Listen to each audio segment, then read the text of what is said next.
If you tuned into this episode because the title caught your eye and you were like, what the heck does Post Malone have to do with marketing? I am about to tell you. I am very excited for this episode. I've just been thinking about it so much over the last couple of weeks because this is very present and happening now. I don't usually do a lot of like trends or current events kind of things, but what you need to know about me is I am a diehard country music fan. I used to want to be a country music singer when I was a kid. I am not qualified for that in any way, shape, or form, but you might also say neither is Post Malone. So this is what I want to talk about is Post Malone dropped a new album called F1 Trillion at the end of August, and it is a country album. And so I wanted to talk about how he has been welcomed into the world of country music and the strategy that he used, at least I didn't talk to him personally, obviously, but from what I can see, I just want to give you my interpretation of this. Now, here's the thing. This album has 18 tracks on it, and 15 of them are collaborations. So they have guest singers on them. And I think this is the key to why it has been successful and why he was in the Grand Ole Opry stage, which is like a coveted experience for most artists that they wait forever to be able to be invited to. He got on the Grand Ole Opry stage before his album even dropped. And I think that's got a lot to do with the fact that he aligned himself with the right people, right? So I talk a lot about collaborations in marketing and visibility and how this can really enhance your credibility. And what better endorsement into country music than to have classic artists like Hank Williams Jr., Dolly Parton, Brad Paisley, Blake Shelton, Tim McGraw, all on this album, as well as the hot new people who everybody is currently downloading and going to concerts for, like Jelly Roll, Lainey Wilson, Morgan Wallen, Luke Combs, Chris Stapleton, Hardy, and there are others as well on this album. And that's really like the cohesiveness of both sides of the fence of like classic country music, where we're not rejecting Post Malone just because he comes from a hip hop background or he has tattoos all over his face or any of those things because of what country is quote defined to be, but we're accepting him because, well, Dolly Parton says it's okay, Brad Paisley says it's okay, Blake Shelton says it's okay, and they're right there beside him. So this is the whole idea of aligning yourself with strategic partners who can help you get in front of the audience that you need to get in front of and have that trust built like automatically, right? So the idea of Post Malone launching a country album may have had some people skeptical, including myself, definitely. In fact, I've really never liked Post Malone up until now. And I have a hard time saying it, but the album is good. It was really good. I really liked it. And I really liked his solo songs on there, which are only 3. And then I've noticed that he's actually launched a longer edition of the album with like 9 more solo tracks, which I haven't heard yet. But I would imagine that that was a 2-phase approach on purpose, get people excited and behind it, and then get into more of his solo tracks so that he can be accepted as an individual in this space as well as a collaboration artist. I also saw online that he had done in his performance at the Grand Ole Opry a collaboration with John Michael Montgomery. Again, one of like the classics. I think I saw John Michael Montgomery in concert when I was 10 years old, because that's when he was cool in the 90s. So it's amazing to just notice what the power of that collaboration can do. And as soon as you have somebody else really like nodding you on and supporting you and sharing your genius with their people, that trust is immediately there. It's immediately implied. You get that credibility right away. So if you think about how this then applies to you when you're looking for visibility opportunities and ways to grow your audience, it really starts with creating those collaborations and those connections. What are the relationships that you could establish and nurture and mutually benefit from with other people who are working in your space who share an audience, right? So that is the common thread in all of this, is that the audience is shared. So people who listen to Jelly Roll and Lainey Wilson and Morgan Wallen are all people who Post Malone wants to get in front of, because these are country music fans. That's his audience, right? People who like music and who are open-minded, especially to variations on the genre. So if you think about that, who are the people who already have an audience similar to who you are trying to attract? And maybe you do different things, right? Everyone has their different style. All of these artists have different styles in the way that they show up in the country music space. And you have a different way of showing up in your industry and in your space as well than the others. And there's room for everybody too. I think that's another great thing that this whole album really proves, is that we can work together. We can share each other's success. We can partner with people, and we can really all benefit and create something amazing that the audience really loves and gets value from, right? And in the country music world, it's entertainment. It's strictly, I'm here for the experience of listening to music and how that makes me feel and all of those kinds of things. And of course, in your space, in your industry, and what you do, it's about how you transform people's lives and the way that your service is helpful, the way that you teach and the way that you showcase what you do and the way that you communicate that is how your artistry essentially is showing up for you. So I would encourage you to just take a look at this case study, which is very current and hot right now, and see how it really is an invitation for you to try more collaborations. So let's talk a little bit about some ideas for those collaborations. So I give you a bit of a framework for moving forward. How can you say you want to be a speaker? Now, again, I will always tell you that there is no one size fits all when it comes to visibility.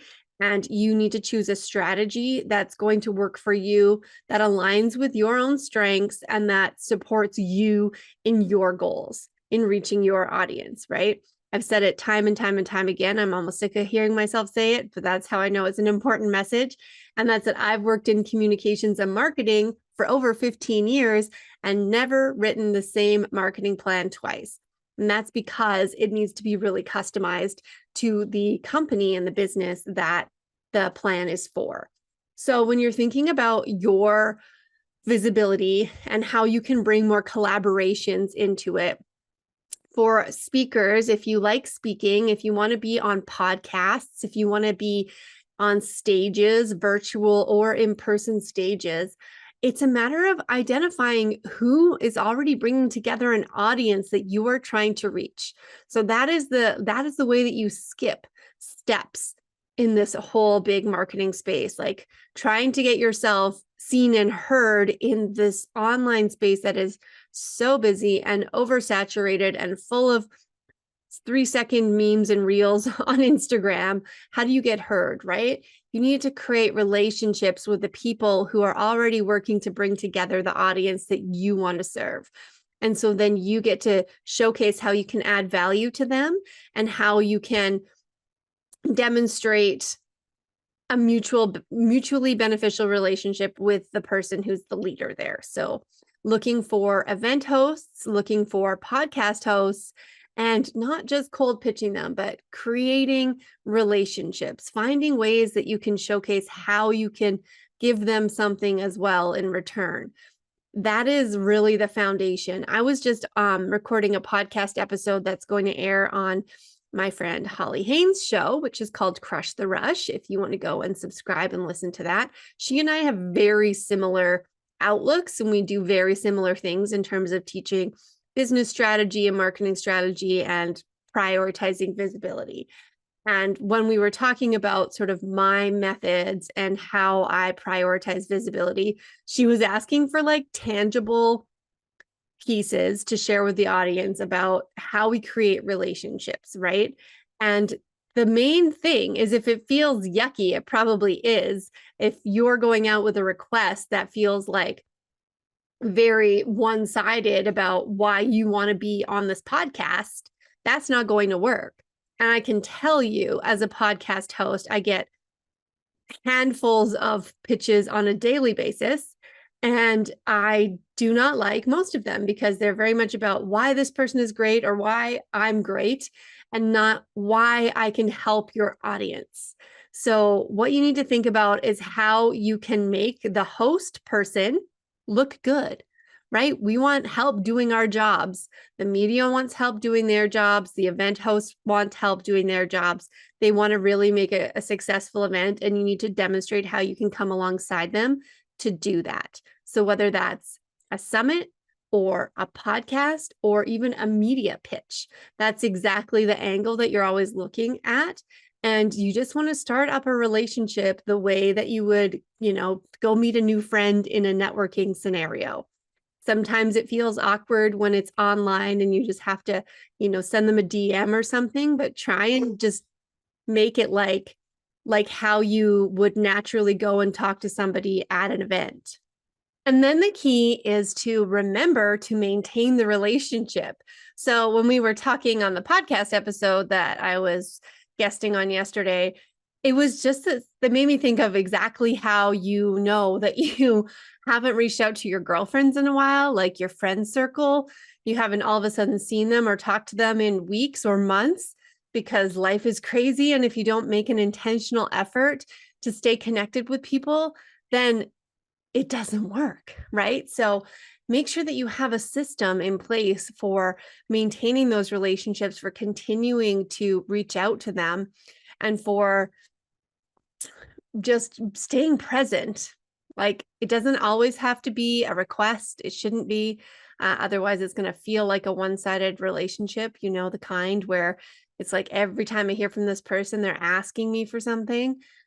That's annoying. Like, just apply your regular social, what's the word I'm looking for? Etiquette to business relationships. And you even will become friends with the people who you collaborate with. I've had the pleasure of meeting some of my online friends in person multiple times, and now we just really are friends. And we really are top of mind for each other. And we always are talking about each other when we're in different rooms, sharing that they would be a great podcast guest or person to approach for an event. And we're just giving each other opportunities. And that's exactly what you want. You want to build more of those for you so that you have advocates who are helping you to get in front of the right audience. So that, I can imagine that all of these guests on the Post Malone album, like, who else did he ask? Did anyone say no? Really? Like, I don't know, right? Obviously, I don't have that insight, but I'd be curious to know if there's somebody who's like kicking themselves now because they weren't part of this album or part of this like very hot, newsworthy, and quite honestly, very good publicity piece that's beneficial for absolutely everybody who participated in this work. So there you have it. There's my little hot tips and trends on what you can learn from Post Malone and how you can apply more collaborations into your visibility plan. And as always, if you want to talk about how to create your own customized visibility plan, I am here for you. I love to work one-on-one with you on coming up with a strategy that's going to work and then giving you the tools that you need to implement it. And also, spoiler alert, I'm going to say this out loud. Okay, I haven't said this out loud yet. I'm working on a new group program that also includes implementation support alongside a group where you can make new collaboration partnerships, as well as hold yourself accountable with support and get the support that you need to actually feel confident about pitching yourself, to make sure that you're showing up and actually implementing and taking action and putting yourself out there to create more visibility opportunities and to create the ways for you to create those leads who ultimately can turn into clients for your business. So if that's something of interest, please send me a DM or an email or however you'd like to reach me.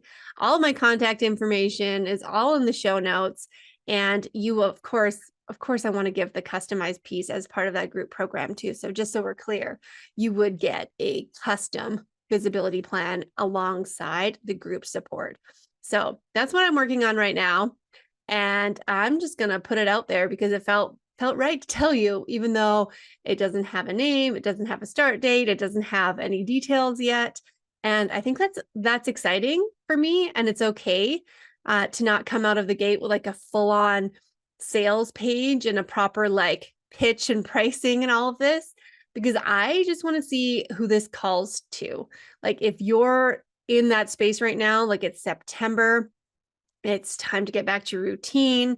It's honestly, to me, one of the best times of year as far as getting excited about like doing something with the rest of your year and really like crushing some goals and setting yourself up truly for success in the new year. Because what you do for what you're seeing right now in terms of results is directly the result of what you've done in the last 3 months.